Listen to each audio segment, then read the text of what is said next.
আল্লাহর এক দরবেশ বান্দা এক বট গাছের নিচে বিশ্রাম করতেছিলেন আর সূরা মুলক পড়তেছিলেন। এই আয়াতের কাছে এসেছেন, হাল তারা মিন ফুতুর, দেখতে পাও কোনো ভুল? শুয়ে শুয়ে বলতেছে, আল্লাহ তোমার সৃষ্টি জগতে তো ভুল ধরার কোনো উপায় নাই, কেউ ধরতে পারবে না, তবে আমার চোখে একটা জিনিস বেমানান মনে হয়। ভুল ধরতে কারো ক্ষমতা নেই, একটা জিনিস আমার কাছে বেমানান লাগে। একা একা বলতেছে, সেটা হলো এই, তুমি তাল গাছ বানাইছো যেমন তালও সেই রকম বড়, বেল গাছ যেমন বেলও বড়, নারকেল গাছ যেমন নারকেলটাও বড়, কিন্তু এত বড় বিরাট বট গাছ ফল একেবারে ইতুটুকু ইতুটুকু, এইটা একটু বেমানান লাগতেছে। এই চিন্তা করতেছে দরবেশ সাহেব, হঠাৎ করে একটু বাতাস এসে গাছের ডাল আন্দোলিত হয়েছে, একটা আধা পাকা বটের ফল অনেক উঁচু থেকে ছিঁড়ে এসে দরবেশের নাকের উপরে পড়ছে, নাকটা জ্বলে উঠছে। দরবেশ সাহেব বলছে, আস্তাগফিরুল্লাহ, আল্লাহ এটা তো ফল না, এটা আমার চিন্তার জবাব। আমি চিন্তা করতেছি গাছ আনমান ফল হয় নাই, তাল গাছ যেমন ফল যেমন, বট গাছ যেমন ফল যদি ওই আকারে হইতো, ফলটা যে পজিশন নিয়ে আমার নাকে পড়ছে, এতে তোমার নাকও যাইতো মাথাও যাইতো। সুতরাং আল্লাহ রাব্বুল আলামিন তার সৃষ্টি জগৎকে আপন কুদরত দিয়ে সুন্দর করে সৃষ্টি করেছেন। ভাগ্যবান তারা যে আল্লাহকে স্বীকার করে 5 ওয়াক্ত নামাজে আল্লাহকে সেজদা দেয়, সুবহানাল্লাহ। আর শিক্ষক নামের, শিক্ষিত নামের কলঙ্ক ওই সব মুসলমান যারা মুসলমানের ঘরে জন্মগ্রহণ করে নিজেকে নাস্তিক বলে পরিচয় দেয়, নিজেকে যারা বামপন্থী বলে পরিচয় দেয়। মুসলমান তা আবার বামপন্থী, আস্তাগফিরুল্লাহ। কোরআনে কারিমে আল্লাহ তাআলা বলেছেন, আসহাবুল ইয়ামিন আসহাবুশ শিমাল, ডানপন্থী আর বামপন্থী। রাসূলুল্লাহ বলেছেন, বাম হাতে খায় শয়তান, তোমরা বাম হাতে খাবা না। বাম দিকের কামটাই শয়তানের, বাম দিকের কাম কার? জোরেন। এই জন্য রাস্তা দিয়ে হাঁটবেন, ডান দিক দিয়ে হাঁটেন, কিছু খাইবেন ডান দিক দিয়ে খান, কিছু শুরু করবেন ডান দিক দিয়ে করেন। মুসলমানের কাজ সব ডান, ডানপন্থীদের নেতা পয়গম্বরেরা সব ডানপন্থীদের নেতৃত্ব দিয়ে আল্লাহ রাব্বুল আলামিন কিয়ামতের দিন ডানপন্থীদের নিয়ে আল্লাহর নবীরা জান্নাতে চলে যাবে। আর বামপন্থীদের নেতা শয়তান, বামপন্থীদেরকে শয়তানের নেতৃত্ব দিয়ে সবগুলিকে জাহান্নামে নিয়ে যাবে। এই জন্য দেখবেন বামপন্থীদের যত নেতা আছে, একটা নেতাও মসজিদে যায় না, নামাজ পড়ে না। প্রিয় ভাই, সব কপাল পোড়া না হলে কোন মুসলমানের সন্তান বামপন্থী আন্দোলন করতে পারে না। হতভাগ্য, নিকৃষ্ট, জঘন্য। আল্লাহ এদেরকে হেদায়েত করুন, বলেন আমিন। জোরে বলেন আমিন। ওরা নামাজে নাই, রোজায় নাই, আল্লাহ নাই, রসুলে নাই, পরকালে নাই, মক্কায় নাই, মদিনায় নাই, ঠিক কিনা? আল্লাহ হেদায়েত নসিব করুন, বলেন আমিন। তাহলে 3টি পুঁজির কথা বলেছিলাম, তার মধ্যে প্রথম পুঁজি হলো আল্লাহ। আল্লাহর কি বিশ্বাস করতে দেখি? অস্তিত্বকে বিশ্বাস করা। এই অস্তিত্বের উপরে আমি আর আলোচনা করতে চাই না। আমরা বিশ্বাস করি আল্লাহ আছেন, ঠিক না? আচ্ছা, এবার প্রশ্ন করি, আল্লাহ আছেন, কোথায় আছেন? আচ্ছা, বুঝতে পারছি আপনাদের মধ্যে ইখতিলাফ হয়ে গেছে। কেউ বলছেন সব জায়গায়, কেউ বলছেন আরশে, কেউ বলছেন আকাশে। আর যারা বেশি বুদ্ধিমান তারা কোনো জবাব দেন নাই, চিন্তা করছেন কোনটা কইয়া কোন জায়গায় করি। আল্লাহ রাব্বুল আলামিন কোথায় আছেন সেই প্রশ্ন আল্লাহ কি করা দরকার? আল্লাহ আপনি কোথায় আছেন এই প্রশ্ন আমরা করার আগে আল্লাহ রাব্বুল আলামিন কোরআনে কারীমের মধ্যে জবাব দিয়ে দিয়েছেন, আর রাহমানু আলাল আরশিস ইসতাওয়া। সুবহানাল্লাহ। আল্লাহ সব জায়গায় আছেন এ কথা ঠিক নয়। কেন ঠিক নয় সেটাও বুঝাই দেই। সব জায়গা বলতে তার মধ্যে তো টয়লেটও আছে। সব জায়গা বলতে আরো বহুত খারাপ জায়গা আছে, আমি সে জায়গাগুলির নাম নিলাম না। তাহলে আল্লাহ কি সেসব জায়গা আছেন? বলেন নাউজুবিল্লাহ। আল্লাহ নিজেই বলছেন আল্লাহ আছেন আরশে ইসতাওয়া। আল্লাহ আছেন কোথায়? আরশে। আল্লাহ যে আরশে আছে সেই জন্যই তো মানুষেরা হাত উঁচু করে আল্লাহর কাছে, এরকম বলে যে উপরওয়ালা, বলে না, না নিচুওয়ালা বলে, সব জায়গাওয়ালা এরকম বলে, উপরওয়ালা বলে।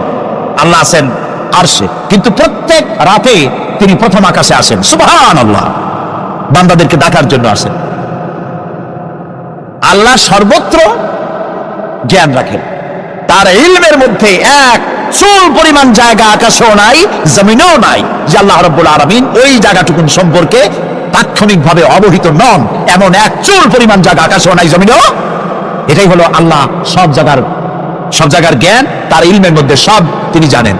একথা একটি ছোট্ট আয়াতের মধ্যে এভাবে বলা হয়েছে, وَيَعْلَمُ مَا فِي الْبَرِّ وَالْبَحْرِ وَمَا تَسْقُطُ مِنْ وَرَقَةٍ إِلَّا يَعْلَمُهَا। এই পৃথিবীতে জমিনের ভিতরে কি হয়, সমুদ্রের অতল তলদেশে কি হয়, সব আমি জানি। এমনকি এই পৃথিবীর কোন একটি গাছের পাতা যদি পড়ে যায়, কোন দেশের কোন গাছের কোন পাতা পড়েছে সে খবর আমি আল্লাহর কাছে হয়ে যায়। এটি আমি বললাম, বানায় বললাম? এটি কোথায় আছে? আল্লাহ রাব্বুল আলামিন কোরআনে পরিষ্কার করে বলে যে এত পাতার খবর যদি আল্লাহর কাছে হয়, তাহলে আমরা কোথায় কি করি? তিনি টের পান না? অবশ্যই টের পান। এটি আমাদের মনে রাখতে হবে। তো আল্লাহ তাআলা, তার উপরে আমাদের বিশ্বাস হচ্ছে এই যে তিনি আরশে ইস্তাওয়া, আরশে আছেন, এবং তিনি না জানেন না দেখেন এমন কিচ্ছু নাই, না শোনেন এমন কিচ্ছু নাই। এমনকি সমুদ্রের অতল তলদেশে ছোট্ট পাথরের ভিতরে যদি একটি পোকা যদি পালায়ে থাকে, এমন পোকা যা মাইক্রোস্কোপ যন্ত্র ছাড়া দেখা যায় না, এমন একটি পোকা আটলান্টিক বা প্রশান্ত মহাসাগরের অতল তলদেশে থেকে যদি ক্ষুধার যন্ত্রণায় চিৎকার মারে, কেউ শোনে না, আরশের মালিক আল্লাহ রাব্বুল আলামিন বলেন আমি শুনতে পাই। সুতরাং তিনি সব শুনতে পান, তিনি দেখতে পান, এবং সবকিছু তার নলেজে আছে। এ হচ্ছে আল্লাহর অস্তিত্বে বিশ্বাস। 2 নম্বরে আল্লাহর সিফাতে বিশ্বাস। 2 নম্বরে কি বলেন? সিফাত মানে কি? গুণ। বলেন কি? গুণাবলীতে বিশ্বাস। আল্লাহর নাম আল্লাহ, বলেন তো? আল্লাহ নয়, কিন্তু আল্লাহ হচ্ছে অশুদ্ধ, শুদ্ধ হচ্ছে আল্লাহ। বলার সময় মুখটা গোল হয়ে যাবে। বলেন তো, সবাই উচ্চারণ করেন আল্লাহ, আবার বলেন আল্লাহ, আবার বলেন আল্লাহ। সুবহানাল্লাহ, কি মধুর নাম, কি মজার নাম। কোন বান্দা যদি অন্তরের অন্তঃস্থল থেকে একবার যদি বলে আল্লাহ, আল্লাহ রাব্বুল আলামিন 70 বার সাড়া দিয়ে জিজ্ঞেস করেন, বান্দা কি চাও আমি শুনছি। আল্লাহ হচ্ছে ইসমে জাত, আর সিফাতি নাম হচ্ছে বাকি 98টা নাম। মোট ওয়ালাহুল আসমাউ হুসনা, আল্লাহ তাআলা রয়েছে পবিত্র নাম, অনেক নাম, 99টা নাম। কয়টা নাম? আল্লাহ হচ্ছে ইসমে জাত। এই যে আমরা অনেক সময় খোদা বলি, খোদার কসম, খোদার কিরা, খোদা হাফেজ বলি না আমরা? এই খোদা শব্দ যতটা সম্ভব এই শব্দ উচ্চারণ থেকে বিরত থাকা উচিত, কারণ আল্লাহর 99 নামের মধ্যে খোদা বলে কোনো শব্দ নাই। কেউ যদি 10 লক্ষ বার খোদা বলে, একবার আল্লাহ বলার সমান হবে না, হবে না। কেমন খোদা বলে আল্লাহ নিজের নামকে পরিচিত করেন নাই। আল্লাহর নাম হচ্ছে আল্লাহ, আল্লাহর নাম কি? আর বাকি হলো গুণবাচক নাম। তিনি রব, তিনি রাজ্জাক, তিনি ওয়াদুদ, তিনি জব্বার, তিনি কাহ্হার, তিনি রহমান, তিনি রহিম। এরকম আছে না নাম? সব গুণবাচক নাম। এই আল্লাহকে বিশ্বাস করতে হবে। 1 নম্বরে তার অস্তিত্ব, তিনি আছেন। 2 নম্বরে গুণ সহকারে বিশ্বাস করতে হবে। আমরা পানিকে বিশ্বাস করি সে সুবাইয়া ডুবাইয়া মারতে পারে, এই হিসাবে বিশ্বাস করি, ঠিক না? আগুনকে বিশ্বাস করি সে পোড়ায় মারতে পারে, সাপকে বিশ্বাস করি সে দংশন করলে আমি মরে যেতে পারি, ঠিক কিনা? এইভাবে প্রত্যেকটা জিনিসের গুণ সহকারে তাকে বিশ্বাস করতে হয়। সেই জন্য আল্লাহকে আল্লাহ আছেন এটা শেষ কথা নয়, তার গুণ সহকারে তাকে বিশ্বাস করতে হবে। তিনি হচ্ছেন খেতে দেওয়ার মালিক, রাজ্জাক। মানে বলেন তো নামটা কি? রাজ্জাক মানে কি? রিজিক দাতা। কে রিজিক দাতা? এই জন্য রিজিক চাইতে হবে কার কাছে? আল্লাহর কাছে। কোন অভাব অভিযোগের জন্য আমি কাউকে বলবো না আপনি আমার খেতে দেন, আল্লাহর কাছে চাইতে হবে। চাইবো কার কাছে? আল্লাহর কাছে। খেতে দেওয়ার মালিক তিনি। আচ্ছা বলেন, এই পৃথিবীর মধ্যে মানুষেরা বেশি না হাতি, ঘোড়া, বাঘ, ভল্লুক, ময়না, টিয়া, মাছ, পাখি, পতঙ্গ, কীট এগুলো বেশি? কোনটা বেশি? আমরা বেশি না ওরা বেশি? ওরা বেশি, ওরা বেশি। এই যে অসংখ্য হাতি আছে পৃথিবীতে, হাতির পেট বড় না আমার পেট বড়? গন্ডারের পেট বড় না আপনার পেট বড়? কুমিরের পেট বড় না আপনার পেট বড়? আচ্ছা, এখন এই সব প্রাণীদেরকে কে খেতে দেন? আপনার আমার তো ব্যাংকে ডিপোজিট আছে, কম থাকুক বেশি থাকুক, গোলায় ধান আছে, চাউল আছে, বাড়িতেও আছে, আছে না? কিন্তু এই যে পাতিশিয়াল, ফক্স, পাতিশিয়াল চেনেন তো? চিনবেনই তো, সাংঘাতিক চালাকি উনি। এই পাতিশিয়াল কোন ব্যাংকের ম্যানেজারের কাছে গিয়ে বলছে যে ম্যানেজার সাহেব, এখন তো পৌষ মাস, আমি 10টা মুরগি চুরি করে আনছি, আমার নামে একটা অ্যাকাউন্ট খোলে, বৃষ্টির সময় যখন আমি চুরি করতে পারবো না তখন এগুলি উইথড্র করে আমি আমার পেট বাঁচাবো। এই কথা বলে শিয়ালের নামে, বাঘের নামে কোনো অ্যাকাউন্ট আছে ব্যাংকে? কোরআন শরীফে আল্লাহ তাআলা বলছেন এমন অনেক প্রাণী আছে পৃথিবীতে যারা তাদের রিজিক সংগ্রহ করে রাখে না। আল্লাহ বলেন আমি আল্লাহ তাদেরকে রিজেক্ট দেই। কে দেয়? কোরআনে কারিমে হযরত হুদ আলাইহিস সালামের ঘটনা আল্লাহ রাব্বুল আলামিন এভাবে এনেছেন, তাম এলাকার মানুষ তার বিরুদ্ধে ক্ষিপ্ত হয়ে গিয়েছে। সমাজের লোক, রাষ্ট্রশক্তি হযরত হুদ আলাইহিস সালামের উপর অত্যাচারের পাহাড় ভেঙে দিয়েছে। হযরত হুদ আলাইহিস সালাম একা মানুষ, সমাজের রাষ্ট্রশক্তির এই দুর্বিসন্ধি দেওয়ার ষড়যন্ত্রের চ্যালেঞ্জ তিনি গ্রহণ করলেন। আর তিনি বললেন, তিনি যেটা বললেন আল্লাহ পাক কোরআনে তা কোট করে দিলেন। দুনিয়ার সমস্ত ইসলামী আন্দোলনের কর্মীদের জন্য আল্লাহ পাক কোট করে দিলেন, সমস্ত মুমিনদের জন্য তা উল্লেখ করলেন। হুদ আলাইহিস সালাম তিনি জাতিকে বললেন, ফাকিদুনি জামিআন তুম্মা লা তুনদিরুন, তোমাদের যত ক্ষমতা আছে সমস্ত ক্ষমতা নিয়ে আমার বিরুদ্ধে তোমরা ষড়যন্ত্র করো, আর আমাকে এতটুকু অবকাশ দিও না। আমি সেই আল্লাহ রাব্বুল আলামিনের উপরে ভরসা করেছি, যার কুদরতি হাতের ভিতরে আমার জান, আর গোটা পৃথিবীর সমস্ত প্রাণীর জান যার কুদরতি হাতের মধ্যে, যার হাতের ভিতরে গোটা পৃথিবীর সমস্ত জান, সে আল্লাহর উপরে ভরসা করেছি, যা খুশি তোমরা আমার বিরুদ্ধে করতে পারো। সুবহানাল্লাহ। এটার নাম হলো ঈমান, এটার নাম সবর, এটার নাম ধৈর্য। এই ধৈর্য আসে ঈমানে কামেল হলে পরে এবং আল্লাহর উপরে পরিপূর্ণ বিশ্বাস হলে পরে। যদি কারো দিনের মধ্যে কথা বিশ্বাস থাকে যে আমার জন্য আল্লাহর পক্ষ থেকে যদি কোনো বুলেট নির্ধারণ করা থাকে, গোটা বিশ্ব যদি আমাকে পাহারা লাগায়, ওই বুলেট থেকে আমাকে বাঁচাইতে পারবে না। আর আমার জন্য যদি একটা বুলেট আল্লাহ কর্তৃক নির্ধারিত থাকে, তাহলে গোটা পৃথিবীর মানুষ চেষ্টা করেও সেই বুলেট থেকে আমাকে রক্ষা করতে পারবে না। হযরত আইয়ুব আলাইহিস সালামের সবরের ঘটনা কোরআনে কারীম তুলে ধরেছে। হযরত আইয়ুব 18টি বছর পর্যন্ত রোগের মধ্যে পড়ে আছেন।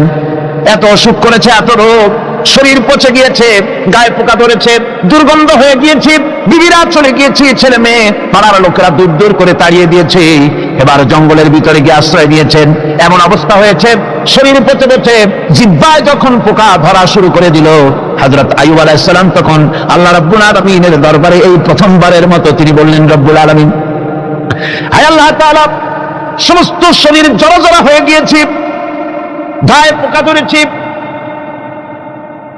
আমি কোনো কথা বলি নাই, আমি খামোশ থেকে জিকির আজগার করতেছিলাম। আয় আল্লাহ, এখন দেখি আমার জিহ্বায় পোকা ধরেছে, পোকা ধরা শুরু হয়েছে। আমার জিহ্বাটায় পোকা তুমি দয়া করে দিও না, কারণ আমার জিহ্বায় যদি পোকা হয়ে যায় তাহলে তোমার মতো আল্লাহর জিকির আমি কি দিয়া করব? আমার জিহ্বাটা তুমি দয়া করে ভালো রাখো। কোরআনে কারীম বলছি, ওয়া আইয়ুবা ইয নাদা রাব্বাহু আন্নী মাসসানিয়াদ দুররু ওয়া আনতা আরহামুর রাহিমিন। স্মরণ করো সেই সময়ের কথা যখন আইয়ুব তার রবকে ডেকে বলেছিল, আমি অসুস্থ আর তুমি তো রহমান রহিম, দয়াময়। ভাষাটা দেখেন কি সুন্দর। এর থেকে কি আল্লাহর আর কিছু বলা লাগে? আল্লাহ পাকের কাছে তিনি বলতেছেন, আল্লাহ আমি তো অসুস্থ, আমি তো অসুখ করেছে আমার, আর তুমি তো দয়াময় রহমান রহিম। এক অন্ধ, ঈদের দিন কত অন্ধই তো আসে খরাক করার জন্য, ভিক্ষা করার জন্য, চতুর্দিকে ভিক্ষা করতেছে অন্ধরা। এক অন্ধ ঈদের গেটের কাছে দাঁড়ায় বলতেছে, ভাইরা আজ হচ্ছে ঈদের দিন আর আমি কিছু দেখতে পাচ্ছি না। তো বেশি পয়সা পাইনি, মানুষের দিন তার প্রতি আকৃষ্ট হয়ে গেছে। আরে কি কথা, আজ ঈদের দিন, সকলে আনন্দ করছে আর আমি কিছুই দেখতে পাচ্ছি না। সে কিন্তু কিছু চায় নাই। ভাষার ভিতরে, কথা বলার ভিতরে এ ধরনের টেকনিক আছে। হযরত আইয়ুব আলাইহিস সালাম বললেন না যে আল্লাহ আমারে মাফ করে দাও, কষ্টের মধ্যে আছি। তিনি শুধু বলেছেন, রব্বুল আলামিন, আমি অসুস্থ হয়ে পড়েছি, আমার অসুখ করেছে, আর তোমার নাম রহমান রহিম। এতটুকু কথা বলেছেন। আল্লাহ রাব্বুল আলামিনের দরজায়, তার দরবারে আইয়ুব আলাইহিস সালামের ডাক চলে গেছে। যায় নাই? কোন অসুবিধা আছে নাকি? কোনো অসুবিধা নাই। পানির তলা দিয়া যদি কেউ ডাক দেয়, পাহাড়ের ভিতরে বসে যদি কেউ ডাক দেয়, আল্লাহ রাব্বুল আলামিন তা শুনতে পান।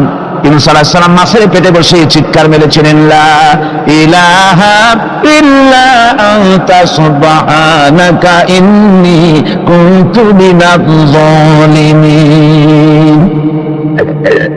তিনি বলছিলেন, আয় আল্লাহ তাআলা, আমি তোমার প্রশংসা করছি, তুমি ছাড়া উপাস্য নাই, মাবুদ নাই, আমি তোমার পবিত্রতা ঘোষণা করছি, আমি তো জালিমদের অন্তর্ভুক্ত হয়ে গেছি। বাস এতটুকুন কথাই বলেছেন। আল্লাহ পাক বলছেন, ইউনূসের ডাক তো কেউ শোনে নাই, পানির মধ্যে কেউ শোনে নাই, জমিনের কেউ শোনে নাই, মহাশূন্যের কেউ শোনে নাই, কিন্তু মাছের পেটের ভেতরে থেকে গভীর অতল দরিয়ার তলদেশ থেকে মাছের পেটের ভিতরে বসে আমার ইউনুস যে ডাক দিল, ওই ডাক আমি আরশের মালিক আমি শুনতে পেয়েছি। আর সঙ্গে সঙ্গে জবাব দিয়েছি, ফাস্তাজাবনা লাহু ওয়া নাজ্জাইনাহু মিনাল গাম্মি ওয়া কাযালিকা নুজিল মুমিনিন। ডাকের সাড়া দিলাম, বিপদ দিয়ে বাঁচাই দিলাম। শুধু ইউনুসের না, আল্লাহ পাক এ জায়গায় আবার ওয়াদা করলেন, দুনিয়ার যত মুমিন বান্দা আছে তারা যদি কখনো বিপদে পড়ে যায় আর আমারে যদি ডাকে, আমি এইরকম করে বিপদ থেকে বাঁচাইয়া দেব।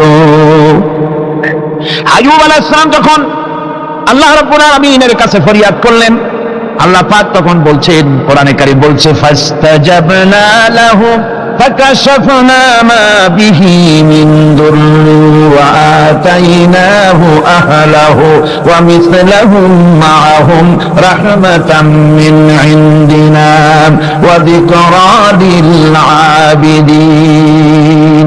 আমি আইয়ুবের দোয়া কবুল করে নিলাম, শুধু তার পরিবারবর্গই দিলাম না, বরং আরো কিছু নিয়ামত আমি তাকে দান করে দিলাম। এবং তাই জন্য যেহেতু তারা ছিল আমার অনুগত বান্দা, আমার বাধ্যগত, আমি এই জন্য রহম করেছি, সমস্ত রোগ শোক আমি মাফ করে দিয়েছি। আমাদের সামান্য একটু জ্বর হয়, যদি 2-3 দিন জ্বর হয়েছে, জ্বর ছাড়ে না, বলে যে এত ভালো ভালো কাজ করি তারপর আমার এত জ্বর হওয়া লাগে, অমুকরা এত পাপ করে, তা তো কিছুই হয়নি। আরে আল্লাহ আমার চোখে দেখলো, আমার বউর ওষুধ আমার অলিমুড়ি ছাড়ি না। ভাইরা, আপনি ঠিক পান না যে কি গুনাহ আপনি করেন। কোরআনে কারীম বলছে, ওয়ামা আসাবাকুম মিন মুসিবাতিন ফাবিমা কাসাবাত আইদিকুম ওয়া ইয়াফু আন কাসীর। যত বিপদ তোমাদের উপর আছে সব দুই হাতের কামাই করা, আর আমি তো অনেকগুলো ক্ষমা করে দেই। তোমরা যত পাপ করো, আকাম করো, সবগুলির শাস্তি যদি দুনিয়ায় দিতাম, শ্বাস করার সময় পেতে না। অসুখ হলেই অধৈর্য হয়ে যেও না, ধৈর্য ধরো। আল্লাহ পাক বলেন, শুধু আইয়ুব নয়, ওয়া ইসমাঈল ওয়া ইদরিস ওয়া যাল কিফলি কুল্লুম মিনাস সাবিরিন। এইভাবে করে ইসমাঈল, ইদরিস, যুলকিফল সবাই ছিল ধৈর্যশীল। জোরে সুবহানাল্লাহ। ধৈর্যের চরম পরাকাষ্ঠা ছিলেন তিনি। কোরআনে কারীম নবীদের এই কথাগুলি আমাদের শোনাচ্ছেন। হযরত ইয়াকুব আলাইহিস সালাম কলিজার টুকরা সন্তান হযরত ইউসুফ আলাইহিস সালামের জন্য তার মনটা পাগল ছিল। এত সুন্দর করে আল্লাহ তারে বানাইছিলেন, এত ছিলেন সৌন্দর্যের পিরামিড, যারে দেখলে চোখ ফিরানো যায় না।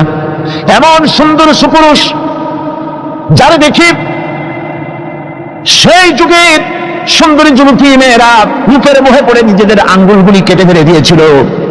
রূপের মোহে এমন অবশ হয়ে গেছে, আঙ্গুল কেটেছে, হাত কেটেছে, টের পায় নাই। আবার ভুল বুঝবেন না, দুনিয়ার সেরা সুন্দর পুরুষ ইউসুফ আলাইহিস সালাম, তা কিন্তু রাসূলের চাইতে বেশি নয়।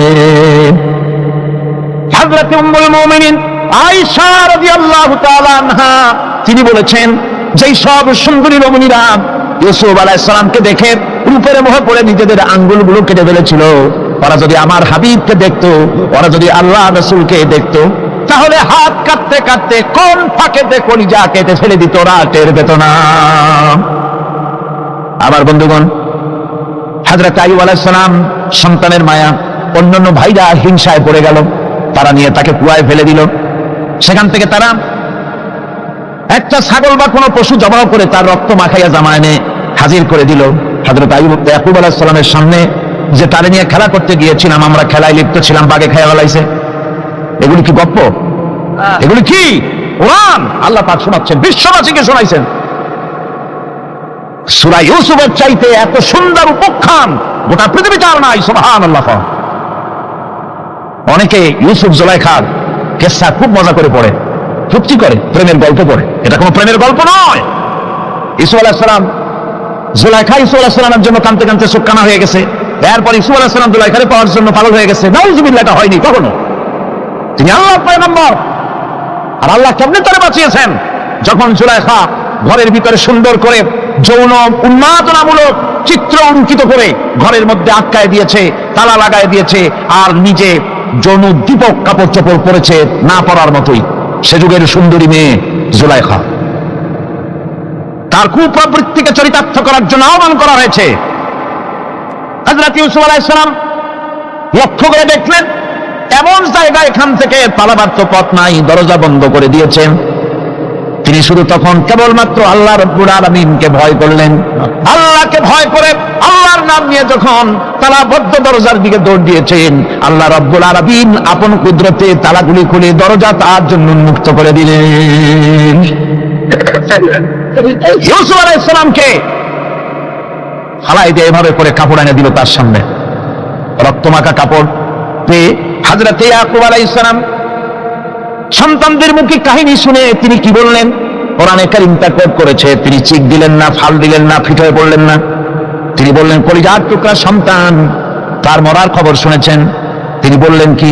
ফাসাবরুন জামিলুন ওয়াল্লাহুল মুস্তাআনু আলা মা তাসিফুন। আমি উত্তম সবর অবলম্বন করব। তোমরা যে কাহিনী রচনা করেছো এর বেলায় আমি আল্লাহর কাছে সাহায্য চাই। আমি উত্তম সবল অবলম্বন করব। আমার ভাইরা 11 ভাই মনে করেছিল ইউসুফ আলাইহিস সালামকে মরণ কুয়ায় ফেলাই দিছি, তারা তো ঠিক পায় নাই এটা মরণ কুয়া না, এটা হচ্ছে একটা সুড়ঙ্গ, যাকে ইংরেজিতে বলে টানেল। এটা এমন একটা সুড়ঙ্গ, ওরা মনে করেছে মরণ কুয়া, কিন্তু আল্লাহ রাব্বুল আলামিন এই কুয়াতে এমন বানালেন, ওরা একদিকে ফেলাই দিল মরণ কুয়ায়, এই কুয়ার আর এক মুখ দিয়া আল্লাহ রাব্বুল আলামিন ইউসুফ আলাইহিস সালামকে নিয়ে মিশরের সিংহাসনে বসায়া দিলেন। এটা মরণ কুয়া নয়, এটা রাজ সিংহাসনে বসার সুড়ঙ্গ পথ। ইউসুফ আলাইহিস সালাম আজ প্রেসিডেন্ট, সুবহানাল্লাহ, প্রেসিডেন্ট হয়ে বসে আছেন। ওদিকে কেনানে অভাব লেগে গেছে, সেখানকার মানুষেরা সাহায্য নিতে এসেছে, ওই 11 ভাইও আসছে। হযরত ইউসুফ আলাইহিস সালাম দেখি চিনে ফেলেছে, ওরা কিন্তু তখনও ঠিক পায় নাই। হযরত ইউসুফ আলাইহিস সালাম চিনে ফেলেছেন, এখন কি করা উচিত? সবগুলোকে ঠ্যাং উপরের দিকে উঠাইয়া তারপরে সমানে ধোলাই দেওয়া হইতেও স্বাভাবিক ছিল, আমাদের মতো মানুষ হইলে, ঠিক কিনা? ঠিক তো বলবেনি, অভ্যাস তো এটাই। হযরত ইউসুফ আলাইহিস সালাম তাদের সামনে পরিচয় দিলেন। তারা যখন বুঝতে পারল, লজ্জায় তাদের মাথা হেট হয়ে গেল। হযরত তার এক তো লজ্জা, আর 2 নম্বরের ভয়, জান নিয়ে কেনানে কেউ ফিরে যাইতে পারবো না। এখন অবস্থা হয়েছে যে জীবনই যায় নাকি এখানে। হযরত ইউসুফ আলাইহিস সালাম ভাইদের এই করুণ দুরবস্থা বুঝতে পারলেন, বুঝে চরণ ধৈর্য ধরে তিনি কি বললেন? তিনি বললেন, লা তাসরিবা আলাইকুমুল ইয়াউম। ও ভাইরা, তোমাদের বিরুদ্ধে আমার কোনো পাপ নাই, দুঃখ নাই, বিদ্বেষ নাই, হিংসা নাই, আল্লাহর রাস্তায় মাফ করে দিলাম। আল্লাহু আকবার, সুবহানাল্লাহ। এর নাম পয়গম্বর। এর নাম কি? পয়গম্বর। কিসের লেনিন, কিসের মার্কস? জওয়ানেরা ভুল পথে মানুষ চলেছিল, আলহামদুলিল্লাহ আল্লাহ এগুলোরে ডাস্টবিনে ফেলাই দিছে। কারণ আলহামদুলিল্লাহ, আলহামদুলিল্লাহ। পয়গম্বর কারে বলে? কারে বলে পয়গম্বর? কি চরিত্র! রাসূল করিম সাল্লাল্লাহু আলাইহি ওয়াসাল্লাম তাকে একজন সাহাবী বলছিলেন, হুজুর বলছেন এই কামটা করলা না কেন? সাহাবী বললেন, হুজুর আপনি যদি চোখের ইশারায় বলতেন মুখ দিয়ে না কইয়া, তাও তো আমি কামটা করে ফেলতাম, আমি তো বুঝি নাই। হুজুর বললেন, চোখের ঠারে ঠারে কাজ করা নবুয়তের শান নয়। আল ওয়াদু হুয়া সারাহা, নবীরা যা করেন তা ডাইরেক্ট, কোনো বক্রতা নাই, স্পষ্ট কথা। আমার ভাইরা, হযরত ইউসুফ আলাইহিস সালাম বিনিয়ামিনকে কাছে নিয়ে পরিচয় দিলেন তার ভাইদের সামনে। কোরআনে কারীম বলছে, ক্বালা আনা ইউসুফ ওয়া হাদা আখি قد من الله علينا إنه من يتقي ويصبر فإن الله لا يضيع أجر المحسنين। আমি ইউসুফ আর এই হচ্ছে আমার ভাই। আল্লাহ আমাদের উপর ইহসান করেছেন। প্রকৃতপক্ষে যারা আল্লাহকে ভয় করে এবং সবর এখতিয়ার করে, আল্লাহ এভাবে তাদেরকে, তাদের আমলকে নিষ্ফল হতে দেন না। আমার এই জামাটা নিয়ে যাও। হযরত ইয়াকুব আলাইহিস সালাম কলিজার টুকরা সন্তান ইউসুফ আলাইহিস সালামের বিরহ যন্ত্রণায় ছেলেকে কতদিন দেখে না, কাঁদতে কাঁদতে চোখ দুটো অন্ধ হয়ে গেছে। মিশর থেকে কেনানের দিকে জামা রওনা হয়েছে। কোথায় মিশর, কোথায় কেনান? জামা যখন রওনা হয়ে গেছে, হযরত ইয়াকুব বলতেছেন, আমি যেন আমার ইউসুফের গন্ধ নাকে পেতেছি। চলে এলো, চোখের উপরে রাখলেন, আল্লাহ রাব্বুল আলামিন তাকে চক্ষুষ্মান বানাইয়া দিলেন। ভাইরা আমার, পয়গম্বরেরা সবর করে গোটা দুনিয়ার মানুষের সামনে দৃষ্টান্ত সেট করেছেন সবরকারী হন। আমার ভাইরা, হযরত ইব্রাহিম আলাইহিস সালামের কথা আল্লাহ পাক কোরআনে কারিমে বলছেন সবরকারী কয়, দেখো শেখো সবরকারী কয়। আল্লাহ পাক বললেন, ইব্রাহিম তোমার বিবি আর তোমার নবজাতক এই সন্তানকে রেখে আসো মক্কা নগরীতে। তিনি চলে গেলেন, সেখানে ঘর নাই, বাড়ি নাই, কিচ্ছু নাই, চতুর্দিকে ধুধু বাদু আর মরুভূমি। হযরতে হাজরা বলছেন, ইব্রাহিম সামান্য পানি আর খাবার দিয়া আমার সন্তান শুদ্ধ এখানে রেখে দিতেছো, আমি কি অপরাধ করেছি? কোনো জবাব নাই।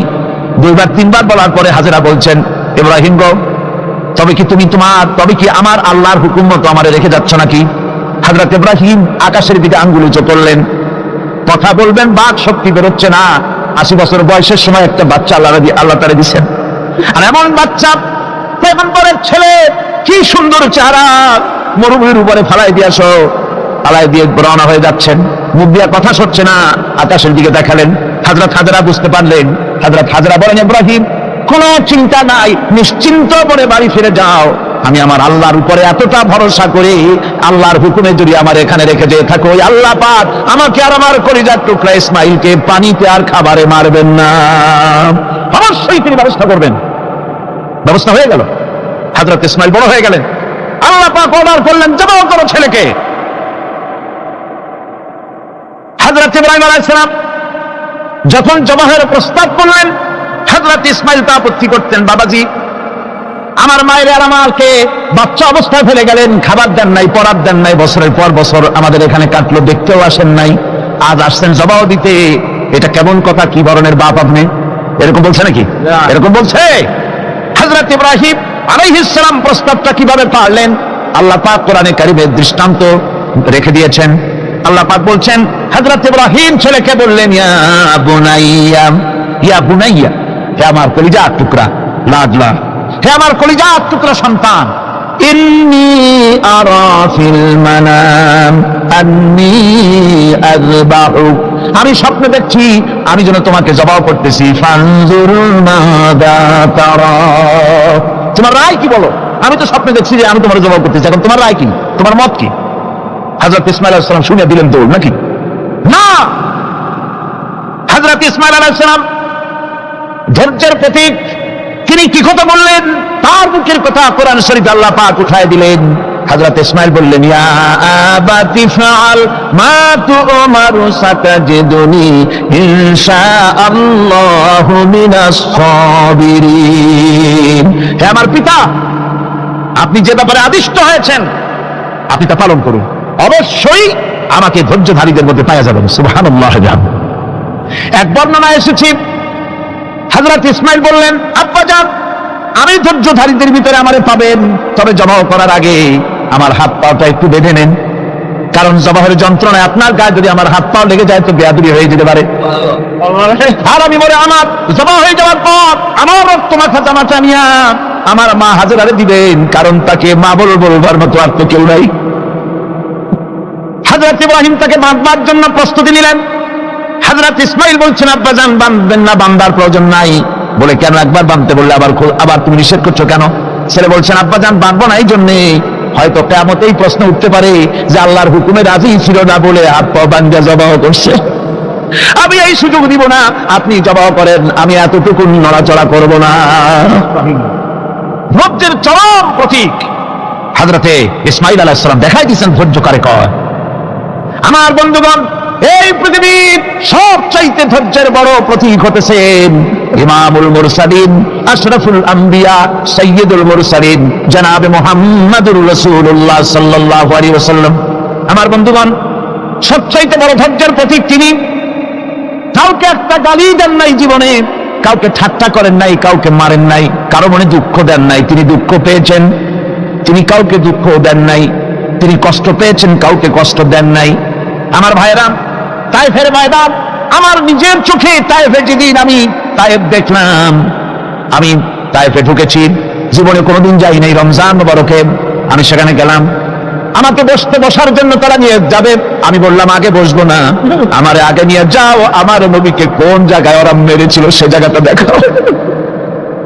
তাইফের সেই গলিতে যখন আমি গেছি, দুই দিকে পাহাড় দাঁড়ানো, তাইফের লোক আমার সাথে ছিল, তারা বলল এই জায়গাটা প্রথম যেখানে চতুর্দিক থেকে নবীজিকে পাথর মারছিল আর আল্লাহ নবী বেহুশ হয়ে পড়ে গিয়েছিলেন। 3টা দিন না খাওয়া, হযরতে খাদিজা নাই, আবু তালিব নাই, মক্কায় জায়গা নাই পা রাখার। নবীজি 3টা দিন ঘুরলেন। নেতারা বলল তুমি যদি নবী ভাবে তো এতিম হলে কেন? আল্লাহ নবী বানাবার জন্য কি একটা ধনী মানুষ পায় না? তোমার মতো এতিম আর গরিবের নবী বানাইলো কেন? আল্লাহ নবী 3 দিন পর যখন দেখলেন কেউ দাওয়াত শোনে না, কেউ মানে না, কেউ গ্রহণ করে না, তখন তিনি নেতাদের অনুরোধ করলেন ঠিক আছে দাওয়াত তো কবুল করলে না, তবে একটা কাজ করো অন্তত, আমি যে তায়েফে আসছিলাম এই খবরটা মক্কায় দিও না, ওরা আর অত্যাচার বাড়াই দেবে। এই কাফিরগুলি খবর তো মক্কায় পাঠালো আর সমস্ত যুবকদেরকে লেলিয়ে দিল। যুবকেরা চতুর্দিকে দাঁড়াইছে, রাসূলকে পাথর মারা শুরু করে দিল। আমি যখন রেল লাইনের থেকে হাঁটি, যখন রেল লাইন কোনো সময় দেখি, রেলের পাথরগুলি, রেল লাইনের পাথরগুলি দেখলে আমার মাথায় যেন কেন তাইফের কথা মনে এসে যায়। আরে মানুষের গায়ে পাথর মারলে কি অবস্থার সৃষ্টি হয়! পাথর নূরের শরীর, রহমতের শরীর, কিছু কিছু রক্ত ঝরছে। নবীজিকে জোর করে উঠাইয়া জবরদস্তি করে হাঁটার জন্য তারা ধাক্কা মারতেছে। আবার কিছু দিকে গিয়ে নবীজি আবার বেহুশ হয়ে পড়েছেন। এইখান থেকে আবার উঠাইছে, আবার ধাক্কা মারতেছে। 3 নম্বরের আরেকটা জায়গা আছে যেখানে ভাঙ্গা একটা মসজিদ। তাইফের লোকেরা আমাকে বলল এই জায়গাটা হলো শেষ জায়গা যেখানে রাসূল করিম 3য়বারের মতো বেহুশ হয়েছিলেন, এখানেই হুজুরের রক্ত ঝরেছে বেশি। 2 রাকাত নামাজ পড়লাম, সিজদায় পড়ে এমন কান্না কাঁদলাম আল্লাহর কাছে। নবীজি যখন হুঁশ এসেছে, হযরতে জিবরাইল বলেন ইয়া রাসূলুল্লাহ, আপনার এই কষ্ট দেখে ফেরেশতারা কাঁদতেছে, আপনি অনুমতি দিয়ে দেন এই 2 পাহাড়কে মিলাইয়া সমস্ত তায়েফবাসী কাফেরগুলি মাটির সাথে মিশাইয়া দেই। নবীজি বললেন জিবরাইল, আমি যদি হুকুম করি আর আমার হুকুম মতো যদি এই কাম করো, একটা কাফেরও যদি না বাঁচে তাহলে কার মুখে পৌঁছাবো লা ইলাহা ইল্লাল্লাহু মুহাম্মাদুর রাসূলুল্লাহ। আমার ভাইরা, হযরত সাল্লাল্লাহু আলাইহি ওয়াসাল্লাম উঠে বসলেন। এমন সময় হযরতে যায়েদ শরীরের রক্তগুলি মুছে দিতেছেন। হযরত সাল্লাল্লাহু আলাইহি ওয়াসাল্লাম বসে 2খানা হাত উত্তোলন করলেন। নবীজির চোখ থেকে পানি গড়ায় পড়তেছে। আরে কেউ নাই, আল্লাহ ছাড়া কেউ নাই সাহায্য করার।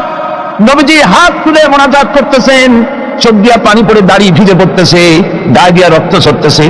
নবীজি কি দোয়াটা করলেন? বদদোয়া করলেন না, গজব দিতে বললেন না। নবীজি দোয়া করলেন রব্বুল আলামিন, এই তাইফের লোকেরা আজকে আমার সাথে যে ব্যবহারটা করেছে, ওরা বোঝে নাই যে আমি তোমার নবী, ওরা বোঝে নাই যে আমি তোমার রাসূল, না বুঝে আমার উপরে যে অত্যাচারটা করলো, আল্লাহ তুমি এই জন্য রাগ করে এই তাইফে তুমি গজব দিও না। আল্লাহ পাক পরবর্তী সময় হুজুরকে স্মরণ করাই দিলেন, ওয়া মা আরসালনাকা ইল্লা রাহমাতাল লিল আলামিন। ও নবী, আপনি হচ্ছেন আমার সমস্ত সৃষ্টি জগতের জন্য, আপনি আমার রহমত, আমার গোটা বিশ্বের জন্য আপনার, আমার সৃষ্টি জগতের জন্য আপনি আমার করুণা। একটা লোক রাসূলের এই কষ্ট দেখে বাগান থেকে 1 গ্লাস আঙ্গুরের শরবত এনে হাজির করেছে। এত কষ্টের পর 3 দিনের না খাওয়া আঙ্গুরের একটা শরবত পাইয়া হুজুর খুব খুশি হলেন। শরবত গ্লাস পান করে হুজুর বলছেন, তোমার নাম না আত্তাস? তিনি বলছেন, হ্যাঁ হুজুর আমার নাম আত্তাস। তোমার বাড়ি না ইউনূস আলাইহিস সালামের গ্রামে? বলে হ্যাঁ আমার বাড়ি সেই গ্রামে। তা আপনি কি করে জানলেন আমার নাম আত্তাস আর আমার বাড়ি ইউনূস আলাইহিস সালামের গ্রামে? আপনি জানলেন কি করে? হুজুর বললেন, আমি নবী, হযরত ইউনূস নবী, একজন নবীর খবর আর একজন নবীর কাছে থাকে। রাসূল করিম সাল্লাল্লাহু আলাইহি ওয়াসাল্লাম সবর ইখতিয়ার করেছিলেন, ধৈর্য অবলম্বন করেছিলেন, আর আল্লাহ পাক তাকে নির্দেশ করেছেন সবর করো। ওয়াত্তাবি' মা ইউহা ইলাইকা ওয়াসবির হাত্তা ইয়াহকুমাল্লাহ। তুমি কেবল সেই জিনিসের অনুসরণ করো যা আমি তোমার প্রতি অবতীর্ণ করেছি, আমি আপনার উপরে যেটা অবতীর্ণ করেছি তার অনুসরণ করুন, আর সবর ইখতিয়ার করুন যতক্ষণ না আল্লাহর পক্ষ থেকে চূড়ান্ত ফয়সালা না আসে। ধৈর্য ধরুন, ধৈর্য ধরুন। আমার ভাইরা, কাফেরদের নির্যাতনের মোকাবেলায় আল্লাহ পাক তার হাবিবকে সান্ত্বনা দিয়েছেন যখন কাফেররা নির্যাতন করতেছে। হারে হযরতে বেলাল নির্যাতিত, হযরতে সুমাইয়া নির্যাতিতা, হযরতে খাব্বাব, হযরতে খুবাইব, হযরতে আম্মার রিদওয়ানুল্লাহ তাআলা আলাইহিম আজমাইন এত মার হতেছে। হযরত ওমর হযরতে খাব্বাব রাদিয়াল্লাহু তাআলা আনহুকে খোলা গায়ে দেখে বলছিলেন, খাব্বাব রে, তোমার পিঠে এত গর্ত কেন? এত গর্তওয়ালা পিঠ তো আমি মানুষের দেখি নাই, এত চিকুন কোমরওয়ালা মানুষও তো দেখি নাই। তিনি বলেছেন, ওমর তুমি কি ভুলে গেছো? ইসলাম কবুল করার অপরাধী কাফির বেঈমানেরা আগুন জ্বালায়া আগুনের উপরে আমাকে চিৎ করে শোয়াছে, আমি যেন নড়াচড়া করতে না পারি সেজন্য আমার বুকের উপরে পাথর চাপা দিয়ে রেখেছিল। গায়ের চর্বি আর রক্ত গলে গলে পড়ে আগুন নিবেছে, আর আগুন গোশত পুড়ে যে পিঠের মধ্যে প্রবেশ করেছিল আজও পর্যন্ত পিঠের সেই গর্ত সেরে যায় নাই। এভাবে অত্যাচার হচ্ছিল সাহাবীদের উপর। আল্লাহ রাব্বুল আলামিন তার হাবিবকে সান্ত্বনা দিলেন, واصبر وما صبرك إلا بالله ولا تحزن عليهم ولا تك في ضيق مما يمكرون। হে রাসূল, সবরের সাথে কাজ করতে থাকুন। আপনার এই সবরের তৌফিক তো আল্লাহই দিয়েছেন, আর ওদের সমস্ত ষড়যন্ত্র, ওদের অপকৌশলে আপনি দুঃখিত হবেন না, চিন্তা করবেন না, ভারাক্রান্ত হবেন না। আপনি নিশ্চিত থাকুন। واصبر لحكم ربك فإنك بأعيننا। হে নবী, আপনার রবের চূড়ান্ত ফয়সালা আসা পর্যন্ত ধৈর্য ধারণ করুন। আপনি তো আমার চোখের সামনে। সুবহানাল্লাহ, সুবহানাল্লাহ। আপনি আমার চোখের সামনে। কে আপনাকে কি করবে আমি দেখবো না?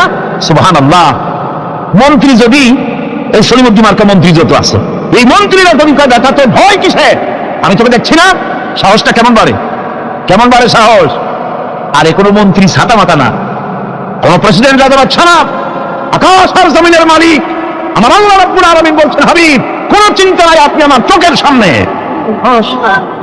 ওরা চায় আপনাকে দুনিয়া থেকে মিটাই দিতে, আর আমি চাই ওয়ারাফানা লাকা যিকরাক, আপনার প্রশংসা তো হবে গোটা বিশ্ব জুড়ে, সর্বত্র ছড়িয়ে যাবে আপনার নাম। সুবহানাল্লাহ বিহামদিহি। আল্লাহ পাক অন্যত্র বলেছেন, وَلَقَدْ كُذِّبَتْ رُسُلٌ مِّن قَبْلِكَ فَصَبَرُوا عَلَى مَا كُذِّبُوا وَأُوذُوا حَتَّى أَتَاهُمْ نَصْرُنَا। হে মুহাম্মদ সাল্লাল্লাহু আলাইহি ওয়াসাল্লাম, আপনার পূর্বে অসংখ্য নবী রাসূল এই পৃথিবীতে আসছে এবং জুলুম আর নির্যাতনের শিকার তারা হয়েছেন। অবশেষে তাদের প্রতি আল্লাহর সাহায্য এসেছে। সুতরাং আপনাকেও ধৈর্য ধারণ করতে হবে, ধৈর্য ছাড়া কোনো পথ নাই। ধৈর্য আপনাকে ধারণ করতেই হবে, আর এই ধৈর্য ধারণ করলে পরে আল্লাহর চূড়ান্ত ফয়সালা আসবে, তখন আল্লাহ পাক মেহেরবানি করবেন। আমার ভাইরা, এই ধৈর্য পৃথিবীর সমস্ত পয়গম্বররা ধৈর্য অবলম্বন করেছেন, কখনো অধৈর্য হন নাই। দিন কায়েমের সংগ্রামে নবী রাসূলগণ দারুণ ভাবে সবর ত্যাগ করেছেন। বৃদ্ধবাদীদের সকল রকমের নির্যাতন, অপকৌশল, ষড়যন্ত্র, এই সব কিছু মোকাবেলা করেছেন ধৈর্যের নীতি অবলম্বন করি। কখনো ধৈর্য ত্রুটি তাদের মধ্যে ঘটেনি, বরং আল্লাহ রাব্বুল আলামিন তাদের প্রতি সন্তুষ্ট হয়েছেন। যারা এই ধৈর্য ধরেছে তাদের উপরে সন্তুষ্ট হয়ে আল্লাহ রাব্বুল আলামিন বলেছেন, ওয়া কাআইয়িম মিন নাবিয়্যিন কাতালা মাআহু রিব্বিয়ুন কাসীর। এর আগে অনেক নবী এসেছিলেন যাদের সাথে বহু আল্লাহর আলো লড়াই করেছেন। فما وهنوا لما أصابهم في سبيل الله وما ضعفوا وما استكانوا। আল্লাহর পথে তাদের উপর যত বিপদ এসেছিল তারা হতাশ হয়ে পড়েন নাই, দুর্বলতা দেখাননি, বাতিলের সামনে মাথা নত করেন। ওয়াল্লাহু ইউহিব্বুস সাবিরিন। আর আল্লাহ পাক ধৈর্যশীল যারা, তাদেরকে আল্লাহ পাক ভালোবাসেন। আমার ভাইরা, ধৈর্যের পরিচয় রাসূল করিম সাল্লাল্লাহু আলাইহি ওয়াসাল্লাম উহুদের ময়দানে যখন আক্রান্ত হয়ে গেলেন, চতুর্দিকে কাফেররা ঘিরে ধরেছে, বাঁচার কোনো পথ নাই। সাহাবায়ে কিরাম রাসূলকে পাহারা দিলেন।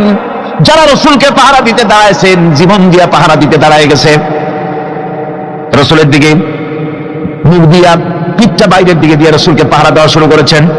হুজুরকে পাহারা দিতে যারা দাঁড়িয়েছিলেন, কাফের কর্তৃক নিক্ষিপ্ত কি তীরগুলি এসে যখন বিঁধতে ছিল, শুধু একজন সাহাবী হযরত তালহার পিঠের ভিতরে রাসূলকে হেফাজতের জন্য 80টা তীর একজনের পিঠের মধ্যে দিয়ে তুলেছে। এক অসতর্ক মুহূর্তে নবীজির ডান্ডা মোবারক শহীদ হয়ে গেল, শিরস্ত্রাণ ভেঙে গেল, লোহার কড়া প্রবিষ্ট হয়ে গেল কপালের ভিতরে। হুজুর মাথা ঘুরে পড়ে গেলেন। হযরত আবু উবাইদা রাদিয়াল্লাহু তাআলা হুজুরের মস্তক মোবারককে করে নিয়ে তারপরে বহু কষ্ট করে মাথা থেকে লোহার কড়া বের করলেন। এবার ওই কড়ার ছিদ্র দিয়ে রক্ত আসতেছে, মুখ দিয়ে রক্ত পড়তেছে, দাড়ি ভিজে যাচ্ছে। বুখারী শরীফে এসেছে আল্লাহর নবী দুইখানা হাত নিজের চেহারার উপরে মলে আনে টাটকা রক্ত চোখের সামনে দেখে বলছেন, আহারে এই কওমের ফালাক কি করে হবে, এই কওমের মুক্তি কি করে হবে, এই কওমের নাজাত কি করে হবে যে কওম তার নবীর চেহারা রক্ত দিয়ে আল্লাহ বানাইয়া দিল। নবীজি বললেন, আল্লাহুম্মা গফিরলি কওমি ফাইন্নাহুম লা ইয়ালামুন, আয় আল্লাহ পাক আমার এই কওম বুঝতে পারে না, ওদেরকে মাফ করে দাও। খবর ছড়িয়ে গেল নবীজি শহীদ হয়ে গিয়েছেন। খবর ছড়িয়ে গেল চতুর্দিকে, মদিনায় খবর ছড়িয়ে গেল। মানুষ পাগলের মতো দৌড়ানো শুরু করে দিল। এক মেয়ে লোক দৌড়াচ্ছে ওহদের দিকে, কয়েকজন সাহাবীর সঙ্গে দেখা। তারা জিজ্ঞেস করলেন, দৌড়াও কেন মহিলা, যাও কই? কয় ওহদের দিকে যেতেছি। কয় যায় তো কোনো লাভ নাই, যেহেতু তোমার যে স্বামী এসেছিলেন জিহাদের ময়দানে তিনি তো শহীদ হয়ে গেছেন। মহিলা বলতেছে, কে শহীদ হয়েছে শুনতে চাই না, আগে বলো নবীজি কেমন আছে। আবার কিছুক্ষণ পর আর কয়েকজনের সঙ্গে দেখা। তারা বলছে, মেয়ে লোক দৌড়াও কই? যাচ্ছি ওহদের দিকে। তারা বলছেন যে কোনো লাভ নাই, তোমার যে দুইটা কলিজার টুকরা সন্তান ওহদে এসেছিল দুটোই শহীদ হয়ে গেছে। মা বলতেছে, ও সাহাবী কে শহীদ হয়েছে শুনতে চাই না, তাড়াতাড়ি করে বলো আল্লাহর নবী মুহাম্মদ রাসূলুল্লাহ সাল্লাল্লাহু আলাইহি ওয়াসাল্লাম কেমন আছেন। দৌড়াতে দৌড়াতে ওহদের মাঠে সাহাবায়ে কিরাম পরিবেষ্টিত আল্লাহর নবীর কাছে গিয়ে হুজুরের জীবিত চেহারা মোবারকের দিকে তাকায়া মেয়ে লোকটি কাঁদতেছে আর বলতেছে, ইয়া রাসূলুল্লাহ, আমার স্বামী মরা শোক, আমার কলিজার টুকরা দুইটা সন্তান মরা শোক আমার কলিজা থেকে মিশে গেছে, আপনি বেঁচে আছেন তামাম মুসলমানদের চাইতে বড় সান্ত্বনার রায়। ভাইরা আমার, রাসূল করিম সাল্লাল্লাহু আলাইহি ওয়াসাল্লাম এভাবে করে ধৈর্যের পরিচয় দিয়েছেন। গালাগালি দেন নাই, রাগ করেন নাই, বদদোয়া করেন নাই। সুবহানাল্লাহ কোন সুবহানাল্লাহ। ভাইরা আমার, এই সবর এমন মহান বৈশিষ্ট্য, এর মধ্যে রয়েছে জিহাদের ময়দানে যদি লোক কম হয় আর যদি তাদের মধ্যে সবর থাকে, বেশি সংখ্যক লোকের উপরে আল্লাহ পাক সবরকারীদেরকে বিজয়ী করে দিবেন। কোরআনে কারীমে রব্বুল আলামিন বলেন, কাম মিন ফিয়াতিন কালিলাতিন গালাবাত ফিআতান কাসীরাতান বিইذনিল্লাহ ওয়াল্লাহু মা'আস সাবিরিন। এমন ঘটনার বহু নজির আছে যে কম সংখ্যক লোকেদের উপরে আল্লাহ পাক বেশি সংখ্যক লোকেদের উপর আল্লাহ পাক কম সংখ্যক লোকদেরকে জয়ী করে দিয়েছেন। আল্লাহু মা'আস সাবিরিন, আর আল্লাহ আছে ধৈর্যশালীদের সাথে। আল্লাহ আছে কাদের সাথে? দেখেন না বদরের কামটা, বদরের ময়দান, 313 জন মুসলমান, অস্ত্রপাতি নাই, সামান্য সামান্য অস্ত্র, আর কাফেরেরা এসেছে হাজারেরও বেশি। আমার বন্ধুগণ, ধৈর্যের কত বড় কাম দিল, ধৈর্য ধারণ করেছেন তারা, আল্লাহর উপরে ভরসা করেছেন। আল্লাহ রাব্বুল আলামিন অস্ত্রের কাজ কি দিয়া করায় দিলেন। একজন সাহাবী এসে বলছেন, হুজুর জিহাদের ময়দান, ইসলামের প্রথম জিহাদ, আমার কাছে তো অস্ত্র নাই, মেহেরবানি করে একটা অস্ত্র আমারে দেন, আমি লাফায় পড়ি জিহাদের মধ্যে। হুজুর বলেন, অস্ত্র তো আমার কাছে নাই, দিবটা কি? সাহাবী বলছেন, হুজুর অস্ত্র না থাকে যা পারেন তাই দেন, আপনার হাত দিয়ে যা দিবেন আমি দাঁড়ায় থাকতে পারবো না, জিহাদে আমাকে শরীক হতেই হবে। নবীজি কাছে পেলেন একখানা শুকনা খেজুরের ডালখানা তুলে সাহাবীর হাতে তুলে দিলেন। সাহাবী বলেন, রাসূলের হাতের দেওয়া শুকনা খেজুরের ডালটা নিয়ে আমি যখন কাফেরদের ভিড়ের মধ্যে ঝাঁপায় পড়ে যখন শুকনা খেজুরের ডাল দিয়ে আঘাত দিলাম, তখন ধারালো তরবারি দিয়ে আঘাত করলে যে কাম হয়, শুকনা খেজুরের ডালের আঘাতে কাফের দ্বিখণ্ডিত হয়ে জমিনে পড়ে গেল। ভাইরা আমার, আল্লাহ রাব্বুল আলামিন সবর যারা করে, সংখ্যা যদি কম হয়, আল্লাহ পাক তাদেরকে বিজয়ী করে দেবেন, এই ওয়াদা আল্লাহ রাব্বুল আলামিন করেছেন। এই সবরের গুণ ছাড়া জান্নাতেও প্রবেশ করা যাবে না, সবর যদি না থাকে বেহেশতে যাওয়া যাবে না।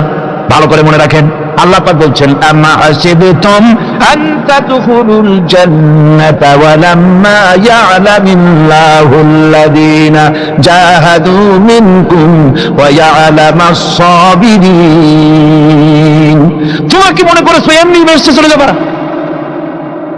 এটা কি মামু বাড়ির আবদার নাকি? এমনি বেহেশতে চলে যাবা?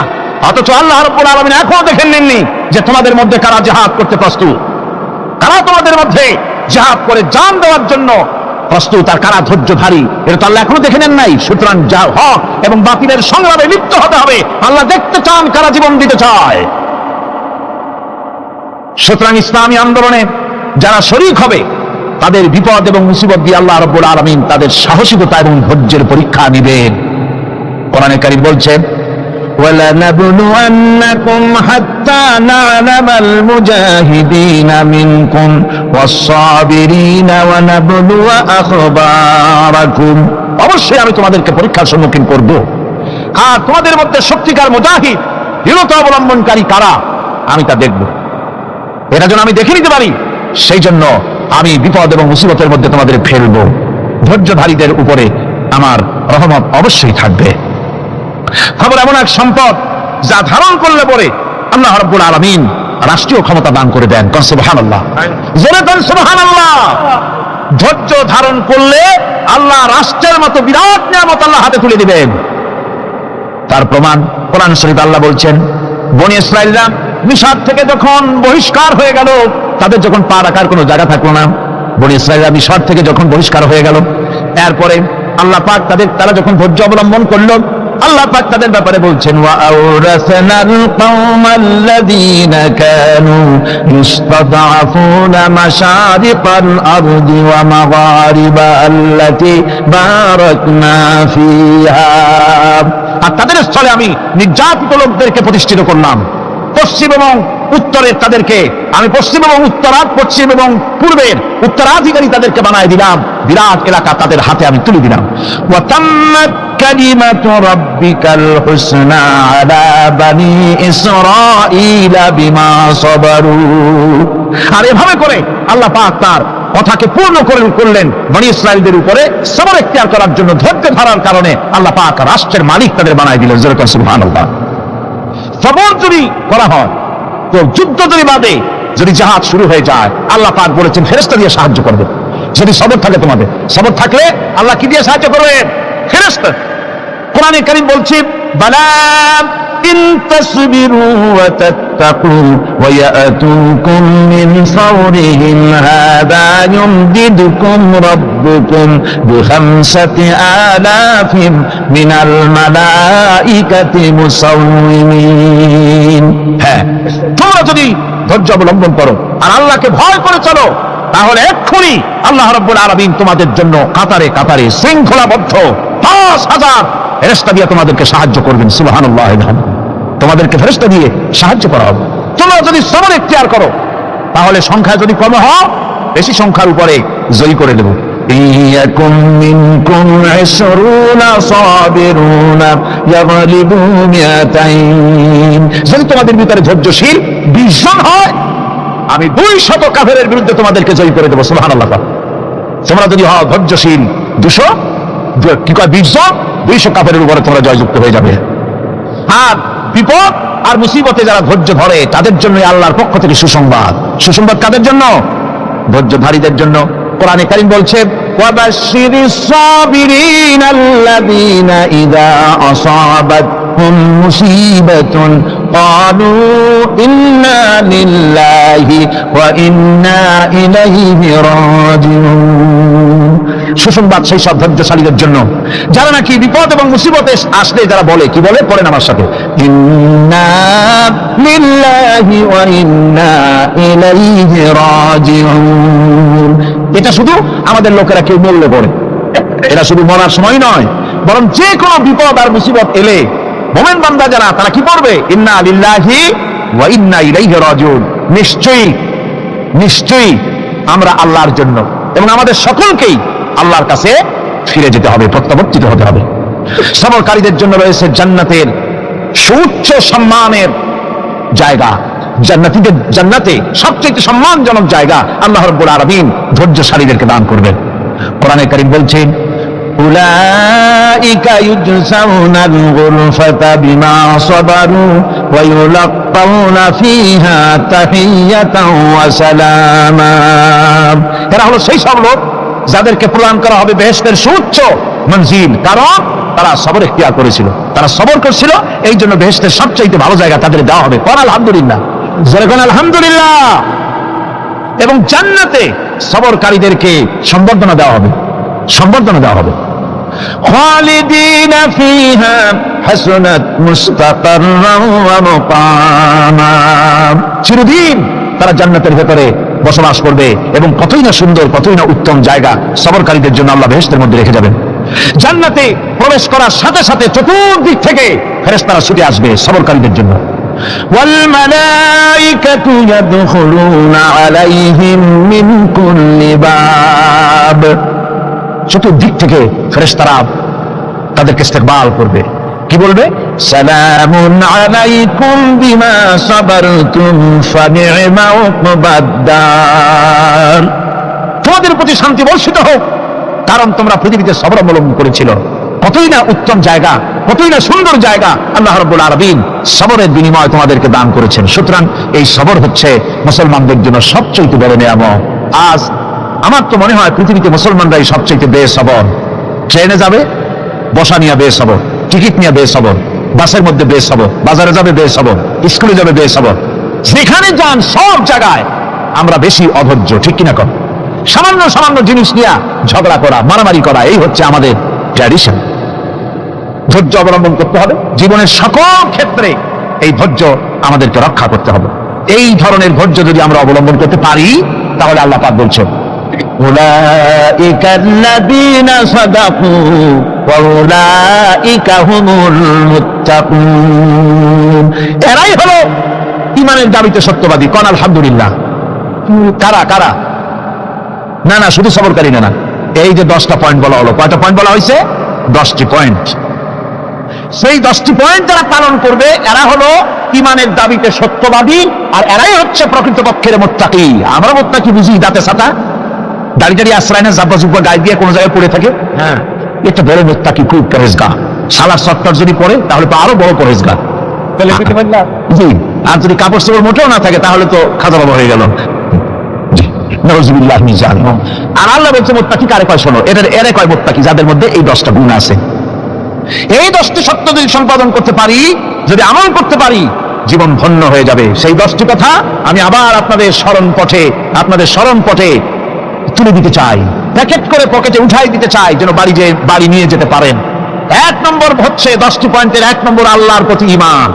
1 নম্বরে আল্লাহর প্রতি ঈমান, 2 নম্বরে পরকালের প্রতি ঈমান, 3 নম্বরে ফেরেশতাদের উপর ঈমান, 4 নম্বরে কিতাবের প্রতি ঈমান, 5 নম্বরে নবীদের প্রতি ঈমান, 6 নম্বরে সহায় সম্বলহীন নিকটবর্তী আত্মীয়, ইতিম, মিসকিন, প্রবাসী, মুসাফির, সাহায্য প্রার্থী, এদেরকে মুক্ত করার জন্য এদেরকে সাহায্য প্রদান করা, 7 নম্বরে নামাজ প্রতিষ্ঠা করা, 8 নম্বরে যাকাত আদায় করা, 9 নম্বরে ওয়াদা পালন করা, 10 নম্বরে সবর এখতিয়ার করা। কয়টা হলো?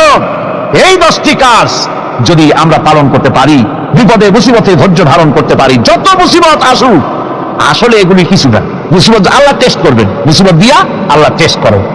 দেখা যায় যে এদের শক্তি খুব বেশি, চোখে আপনি দেখতে পারেন, কিন্তু আল্লাহ বলছেন ইন্না কায়দা শায়তানে কানা দাঈফা। বাতিলরা হলো শয়তান, বাতিলরা কি? আর ওদের চক্রান্ত আসলেই দুর্বল, এদের চক্রান্ত আসলে কি? দুর্বল। কাজেই এগুলিকে ভয় করা যাবে না। বিপদে মুসিবতে ধৈর্য ধারণ করে যদি অগ্রসর হওয়া যায় তো আল্লাহ রাব্বুল আলামিন এই 10টি পয়েন্ট যদি আমল করা যায়, দুনিয়াও শান্তি পাবো, আখিরাতেও শান্তি পাবো। যত মুসিবত আসুক, বিপদ আসুক, ধৈর্যের সাথে মোকাবেলা করতে হবে। ধৈর্যের অর্থ কি? আমি আগেই বলেছি, ধৈর্যের অর্থ হচ্ছে অবিচলতা, দৃঢ়তা, বরদাস্ত করা, সহিষ্ণুতা, ধীরতা, স্থিরতা। ধৈর্যের অর্থ এটা নয় একজন একটা থাপ্পড় মারলো আর আপনি বলবেন যে বাবা ব্যথা পাইছো নাকি, তাহলে আর একখান থাপ্পড় দিয়ে দাঁত আমার সবগুলো ভালাই দেয়। এর নাম ধৈর্য নয়। ধৈর্য হচ্ছে পরিস্থিতির মোকাবেলা করতে হবে সহযোগিতার সাথে, এর নাম হচ্ছে ধৈর্য।